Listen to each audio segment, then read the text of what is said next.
പുട്ടും പഴവും ഒന്നിച്ച് കഴിക്കരുത്. പ്രാതൽ അഥവാ പ്രഭാത ഭക്ഷണം കഴിക്കാൻ മടി കാണിക്കുന്നവരാണ് പലരും. എന്നാൽ എത്ര തിരക്കാണെങ്കിലും പ്രഭാത ഭക്ഷണം ഒഴിവാക്കരുത്. പ്രഭാത ഭക്ഷണത്തിൽ കേമനായ ഒരു വിഭവമാണ് പുട്ടും കടലയും. ഇവ കഴിക്കുന്നത് കൊണ്ടുള്ള ഗുണങ്ങളെക്കുറിച്ച് അറിയാം, വിശദീകരിക്കുന്നു എത്നിക് ഹെൽത്ത് കോഡ്. പലരും പുട്ടും കടലക്കറിയും കോമ്പിനേഷന്റെ ആരാധകരായിരിക്കും.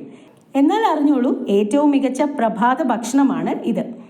പുട്ടിലെ കാർബോഹൈഡ്രേറ്റും കടലയിലെ പ്രോട്ടീനും ബെസ്റ്റ് കൂട്ടുകെട്ടാണെന്നാണ് ന്യൂട്രീഷ്യന്മാരുടെ അഭിപ്രായം. ആവിയിൽ പുഴുങ്ങിയെടുക്കുന്നതിനാൽ പോഷകനഷ്ടക്കുറവ്, ശരീരത്തിൽ ഉന്മേഷം പകരാനുള്ള ശേഷി തുടങ്ങിയവയും ഇവയ്ക്കുണ്ട്. പ്രോട്ടീൻ ഉൾപ്പെട്ട ഭക്ഷണമായതുകൊണ്ട് തന്നെ മസിലുകളുടെ ആരോഗ്യത്തിനും ഉത്തമമാണിവ. ഒപ്പം രക്തത്തിലെ ഗ്ലൂക്കോസിന്റെ തോത് നിയന്ത്രിച്ച് നിർത്താനും ഇത് ബെസ്റ്റാണ്. പുട്ട് പുഴുങ്ങുമ്പോൾ തേങ്ങയ്ക്കൊപ്പം ക്യാരറ്റും ചേർക്കാവുന്നതാണ്. ഗോതമ്പ്, റാഗി എന്നീ പുട്ടുകൾ പോഷക സമൃദ്ധവും പ്രമേഹ രോഗികൾക്കും നല്ലതാണ്. മുളങ്കുറ്റി, ചിരട്ട തുടങ്ങിയവയിൽ ഉണ്ടാക്കുന്നതാണ് കൂടുതൽ നല്ലത്. എന്നാൽ മലയാളികൾക്കിടയിൽ ഏറെ സജീവമായ പുട്ടും പഴവും കോമ്പിനേഷൻ അത്ര നല്ലതല്ല.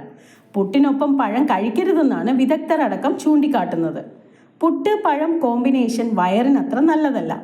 അതുകൊണ്ട് പുട്ടിനൊപ്പം കടലക്കറിയോ ചെറുപയർ കറിയോ കഴിക്കാൻ ശ്രദ്ധിക്കണം. പുട്ടും പഴവും ചേർത്ത് കഴിച്ചാൽ അത് ദഹന പ്രക്രിയയെ പോലും സാരമായി ബാധിച്ചെന്ന് വരാം. നെഞ്ചിരിച്ചിൽ ഉണ്ടാകാനും ഇവ കാരണമാകും.